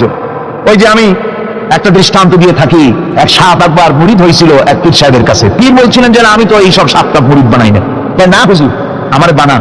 তারপরে মুরিদ বানায় কিছু অজিবাদারে শিখাই দিল আর বললো খবরদার কাউকে দংশন করবা না। ঠিক আছে, সে যায় জিজ্ঞাসা শুরু করে দিয়েছে। এর মধ্যে জমিনে রাখাল আসছে, ধান কাটছে, ধানগুলো নিবি কি করে, দড়ি দাড়ি পাচ্ছে না। তো কি করা যায়, বান্ধব কি দিয়া? সন্ধ্যার পরে অন্ধকারে দেখে যে দড়ি একটা পড়ে আছে। ও যে কি দড়ি তা তো ওরা বোঝে না, ওইটা নিয়ে বান্ধে ফেসাইয়া লেজ দিয়ার মাথা দিয়ে এরকম করে বাসে দিয়ে বাঁধছে। সাপ তখন বলতেছে হায় হায় রে, কেবল যে মুড়ি ধইছি, তা না হলে তুই ঠিক পাইছি যে আমি কি ধরনের দড়ি। এরপরে নিয়ে বাড়ি নিয়ে ভালাই দেশে বেড়ে খুলে সাপটার ঘাড় গেছে মস্কিয়া। বহুত কষ্ট করে হুজুরের বাড়ি গিয়ে হাজির, কাজে হুজুর কি একখান জিকির শিখাইলেন, আমার তো ঘাটটার মস্কে শেষ। আশ্চর্য কথা, কত মানুষ মুরিদ হইলো, কত কিছু মুরিদ হইলো, কারো তো জিকির করলে ঘাড় মস্কে যাবে কেন, এটা কেমন কথা? তার হুজুর ঘটনাই। আরে বেটা ঘটনা এইটা, তুই কি করছিলি? কাজে আপনি তো নিষেধ করছেন দংশন করতে, আমি তো দংশন করতে পারিনি। আরে বেটা দংশন করতে নিষেধ করছিলাম, ফোঁস করতে তো নিষেধ করি নাই। তোরে যখন দড়ি মনে করে হাত দিছিল, ফোঁস করে উঠতি, ওই রাখা লাভ দিয়া বর্ডার পার হইয়া দিল্লি চলে যেত। কাজী ধৈর্যের মানে চিত হয়ে পড়ে না। ধৈর্য মানে অবিচলতা, দৃঢ়তা নিয়ে শক্তি সঞ্চয় করে আল্লাহর উপরে ভরসা করে বাতিলের বিরুদ্ধে ঝাঁপিয়ে পড়তে হবে, বাতিল উৎখাত হতে পারতে হবে। অনাটনে, বিপদে মুসিবতে আর হক আর বাতিলের সংঘর্ষ চলাকালীন ধৈর্য ধারণ করা, এটা হলো সবচাইতে একটা বড় কোয়ালিটি। কোরআনে কারিমে সবর শব্দটি সবচাইতে বেশি ব্যবহার করা হয়েছে। সর্বাধিক ব্যবহৃত শব্দ কোনটি? সবর। সবর আরবি একটি মৌলিক শব্দ, এমন একটি মৌলিক শব্দ যার তাৎপর্য অন্য কোন ভাষা দিয়া, খবরটা বললে যেমন বোঝানো যায়, অন্য কোন ভাষা দিয়া এটার অর্থ করে এটার হক আদায় করা সম্ভব না। আর এই সবর কোরআনে কারিমে বিভিন্ন জায়গায় বিভিন্ন অর্থে ব্যবহার হয়েছে। যেমন সবর শব্দের অর্থ হচ্ছে অবিচলতা, বাংলায় যা বোঝানো যায়। সবর শব্দের অর্থ হচ্ছে অবিচলতা, দৃঢ়তা, সহিষ্ণুতা, মন মেজাজের সমতা, ধীরতা, স্থিরতা, কষ্ট সহিষ্ণুতা, বরদাস্ত করা। এগুলি এই সবরের এই শব্দ, এই অর্থগুলি কোরআনে কারিমের বিভিন্ন জায়গায় বিভিন্ন রকম এটাকে ব্যবহার করা হয়েছে। সবর একটি মৌলিক মানবীয় গুণ। এই গুণ যার মধ্যে আছে সে তার নৈতিকতার শীর্ষে পৌঁছে যেতে পারে। আর এই গুণটি যার মধ্যে অভাব, এই সবর যার ভিতরে নাই, সে মানুষের পর্যায়ে পড়ে না। যত অসুবিধা, যত কষ্ট, যত রকমের বিপদ মুসিবত, যত রকমের অসুবিধার সৃষ্টি হয়, তার মূলীভূত কারণ হচ্ছে ধৈর্যের অভাব, সবরের অভাব। দুনিয়ার সমস্ত নবী রাসূলগণ সবর অবলম্বন করেছেন। তারা ছিলেন সবরের মূর্ত প্রতীক। সবর কাকে বলে দুনিয়াবাসীকে তারা তা দেখিয়ে দিয়েছেন। নিজ নিজ কওমের কাছ থেকে, যখন কওমের কাছে নবীরা দাওয়াত দিয়েছেন, ইসলামের দ্বীনের দাওয়াত দিয়েছেন, তখনই সমাজপতিরা, রাষ্ট্রশক্তি তাদের উপরে, নবীদের উপরে ভেঙে পড়েছে, অত্যাচার করেছে। আল্লাহর পয়গম্বরেরা এই সমস্ত অত্যাচারের মোকাবেলায় চরম ধৈর্যের পরিচয় দিয়েছেন। কোরআনে কারিমে উল্লেখ করা হয়েছে অত্যাচারের মোকাবেলায় আম্বিয়া কেরাম যা বলেছেন সেটা হলো এই, ওয়ামা লানা আল্লা নাতাওয়াক্কালা আলাল্লাহি ওয়া ক্বাদ হাদানা সুবুলানা। আল্লাহ পাক বলেন, পয়গম্বররা বলেছেন আমরা আল্লাহর উপরে ভরসা করব না, তো কার উপরে ভরসা করব? তিনি তো আমাদেরকে সঠিক পথ দেখিয়েছেন, সঠিক রাস্তা আমাদের দেখিয়েছেন, সুতরাং তার উপরেই তো আমরা ভরসা করব। وَلَنَصْبِرَنَّ عَلَى مَا آذَيْتُمُونَا وَعَلَى اللَّهِ فَلْيَتَوَكَّلِ الْمُتَوَكِّلُونَ। তোমরা আমাদের যে সব কষ্ট দাও, পীড়ন দাও, সেজন্য আমরা ধৈর্য অবলম্বন করব। তোমরা আমাদেরকে কষ্ট দিচ্ছ, আমরা ধৈর্য অবলম্বন করব আর ভরসা করব কেবলমাত্র তার উপরে যে আল্লাহ রাব্বুল আলামিন আমাদেরকে নবী করে পাঠিয়েছেন। সেই ভরসা করতে হলে সেই আল্লাহর উপরেই তো ভরসা করা উচিত। আমরা সেই আল্লাহর উপরে ভরসা করে আছি। তোমাদের যত খুশি আমাদের বিরুদ্ধে ষড়যন্ত্র করো, আমাদেরকে অত্যাচার করে। কোরআনে কারিমে হযরত হুদ আলাইহিস সালামের ঘটনা আল্লাহ রাব্বুল আলামিন এভাবে এনেছেন, তামাম এলাকার মানুষ তার বিরুদ্ধে ক্ষিপ্ত হয়ে গিয়েছে। সমাজের লোক, রাষ্ট্রশক্তি হযরত হুদ আলাইহিস সালামের উপর অত্যাচারের পাহাড় ভেঙে দিয়েছে।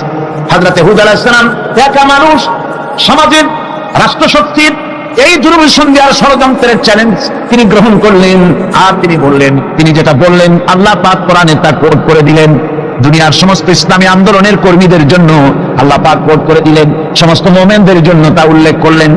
হুদ আলাইহিস সালাম তিনি জাতিকে বললেন, ফাকিদুনি জামিআন তুম্মা লা তুনদিরুন। তোমাদের যত ক্ষমতা আছে সমস্ত ক্ষমতা নিয়ে আমার বিরুদ্ধে তোমরা ষড়যন্ত্র করো, আর আমাকে এতটুকু কোনো অবকাশ দিও না। আমি সেই আল্লাহ রাব্বুল আলামিনের উপরে ভরসা করেছি, যার কুদরতি হাতের ভিতরে আমার জান, আর গোটা পৃথিবীর সমস্ত প্রাণীর জান যার কুদরতি হাতের মধ্যে, যার হাতের ভিতরে গোটা পৃথিবীর সমস্ত জান, সে আল্লাহর উপরে ভরসা করেছি। যা খুশি তোমরা আমার বিরুদ্ধে করতে পারো। সুবহানাল্লাহ। এটার নাম হলো ঈমান, এটার নাম সবর। এটার নাম ধৈর্য। এই ধৈর্য আসে ইমানে কামেল হলে পরে এবং আল্লাহর উপরে পরিপূর্ণ বিশ্বাস হলে পরে। যদি কারো দিনের মধ্যে কথা বিশ্বাস থাকে যে আমার জন্য আল্লাহর পক্ষ থেকে যদি কোনো বুলেট নির্ধারণ করা থাকে, গোটা বিশ্ব যদি আমাকে পাহারা লাগায়, ওই বুলেট থেকে আমাকে বাঁচাইতে পারবে না। আর আমার জন্য যদি একটা বুলেট আল্লাহ কর্তৃক নির্ধারিত থাকে, তাহলে গোটা পৃথিবীর মানুষ চেষ্টা করেও সেই বুলেট থেকে আমাকে রক্ষা করতে পারবে না। এটা নাম হচ্ছে ঈমান। এই ঈমান যখন মানুষের মধ্যে সৃষ্টি হয়ে যায়, তখন সে বিপ্লবী শক্তিতে পরিণত হয়ে যায়। তার কাছে ভয় বলে কোনো জিনিস থাকে না, যেহেতু সে তো ভরসা করেছে এমন শক্তির কাছে যার চাইতে প্রচন্ড ক্ষমতা আকাশেও কারো নাই, জমিনেও। তিনি কে? জোরে চিল্লায় বলেন, তিনি কে? আমার বন্ধুগণ, রাসূল করিম সাল্লাল্লাহু আলাইহি ওয়াসাল্লাম হিজরতের রাতে সৌর পাহাড়ের গাড়ে সৌরের কাছে যখন চলে গেছেন, হজরে রক্ত হয়ে হয়ে আসতেছে। হযরত আবু বকর রাদিয়াল্লাহু তাআলা আনহু বলছেন, হে আল্লাহর রাসূল, এখন আর অগ্রসর হওয়া ঠিক হবে না, বেলা উঠে গেলে ধরা পড়ে যাব। এখানে গুহা আছে, ভিতরে প্রবেশ করি। হযরত আবু বকর রাসূলের সম্মতি পেয়ে হযরত আবু বকর রাদিয়াল্লাহু তাআলা আনহু বলছেন, ইয়া রাসূলুল্লাহ, পাহাড়িয়া গুহা সাপ বিচ্ছু থাকতে পারে, আমাকে অনুমতি দেন, আমি আগে ভিতরে ঢুকে সাফ করে আপনাকে ডাকি। ভিতরটা সাফ করে তিনি ডাকলেন। রাসূল করিম ভিতরে ঢুকে বলছেন, আবু বকর, পাহাড় বেয়ে বেয়ে বড্ড কষ্ট হয়েছে, একটু বসো, তোমার উরুর উপরে মাথা রেখে আমি একটু ঘুমাইয়া যাই। আল্লাহ নবী আরাম ফরমাচ্ছিলেন। সকালবেলায় কাফির বেঈমানেরা যখন আস্তে আস্তে করে গুহা মুখে পৌঁছে গেছে, পায়ের চিহ্ন এখানে শেষ, তাদের নিশ্চিত ধারণা এর ভিতরেই নবীজি আছেন। বলছে, বেরিয়ে আসুন। একজন বলে নাই, আর একজন বলে আছে, এভাবে তাদের মধ্যে দ্বিমত হয়ে গেল। হযরত আবু বকর বলছেন, ইয়া রাসূলুল্লাহ, আমরা তো ধরা পড়ে গেছি, আমাদের তো আর উপায় নাই।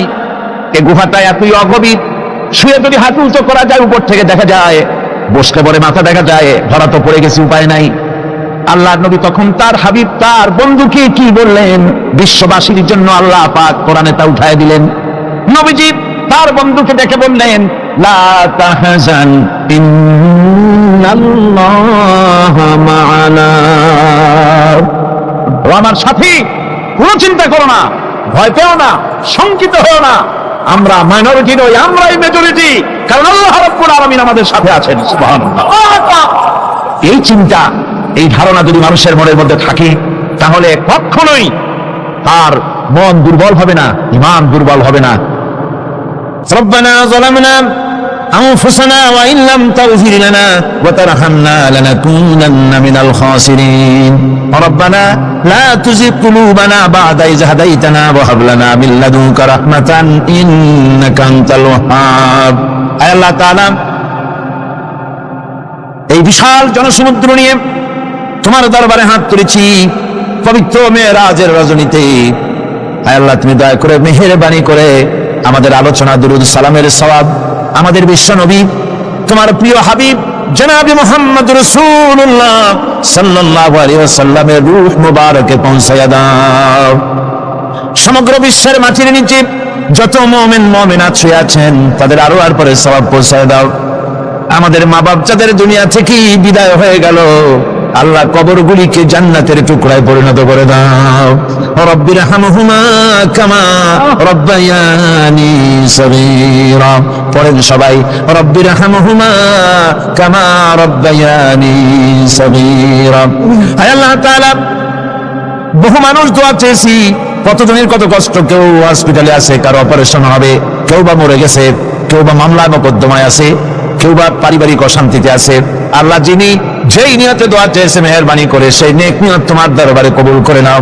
বিপদগ্রস্ত লোকগুলির বিপদ থেকে বাঁচাইয়া দাও। আয় আল্লাহ রাব্বুল আলামিন, এই মাহফিলে লক্ষ লক্ষ জনতা সমুদ্রের ঢেউর মতো চতুর্দিক থেকে আসতে থাকে। তুমি আর তোমার কোরআন আর তোমার রাসূল ছাড়া কোনো স্বার্থ কারো মনে নাই। কাউরে রিকশা ভাড়া দেওয়া হয় না, ট্রাক ভাড়া, বাস ভাড়া কাউকে দেওয়া হয় না, এক লোকমা খানাও এখানে পায় না, তাবাররুক বা সিন্নি বিতরণ হয় না। আয় আল্লাহ, নিঃস্বার্থ ভাবে এই লোকগুলি যাতায়াত করে। আল্লাহ, তোমার কোরআনের বরকতে সকলকে তুমি গুনাহ মুক্ত করে দাও। আয় আল্লাহ তাআলা, যাতায়াত আসান করে দিও, যাতায়াতের পথে কারো যেন কোনো বিপদ না হয়ে যায়। তাই আল্লাহ তাআলা বাড়িঘর ফালায় আসে, বাড়িঘর তোমার ফেরেশতা দিয়া তুমি হেফাজত করো। রব্বুল আলামিন মা বোনেরাও কষ্ট করে আসে, আল্লাহ তুমি দয়া করে এই মাহফিলে যারা শরীক হয়, এই মাহফিলে কোরআনের মাহফিলে শরীক হওয়ার কারণে তোমার কাছে একটা দাবি করি, দাবিটা হলো মেহেরবানি করে সব মানুষকে তোমার কাবা ঘর দেখাও। যারা উপস্থিত হয়েছে সকলকে তোমার হাবিবের রওজায় গিয়া সালাম দেওয়ার তৌফিক দাও।